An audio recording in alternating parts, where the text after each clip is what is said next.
మరణాన్ని జయించిన యేసుక్రీస్తు ప్రభువును ఎవరైతే వారి హృదయాల్లో అంగీకరిస్తారో వారికి పరలోక రాజ్యం ప్రాప్తిస్తుందని Beracah blessing church pastor Joseph Benny పేర్కొన్నారు.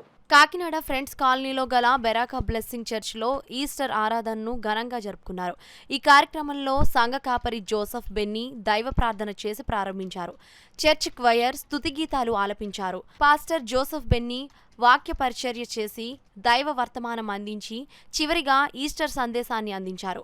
అదేవిధంగా సంఘం administrative pastor Mojesh Benny Easter సందేశం అందించారు. ఈ సందర్భంగా నగర ప్రజలకు ఈస్టర్ శుభాకాంక్షలు తెలిపారు. ఈ కార్యక్రమంలో పెద్ద సంఖ్యలో సంఘస్థులు, విశ్వాసులు, యవ్వనస్తులు పాల్గొన్నారు.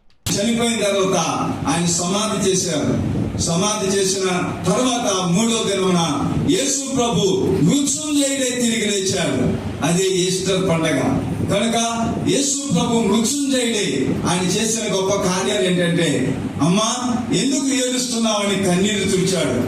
ఎవరైతే బలహీనమైపోయి భయాలున్నారో మీకు సమాధానం కలుగునుగా ఆయన పలికాడు. అలాగే ఓడిపోయిన జీవితానికి ఆయన వెలుగిచ్చాడు.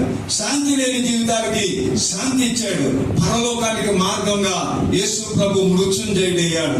కనుక ఆయన చెప్తున్నాడు, పునరుద్ధానమును జీవమును నేనే.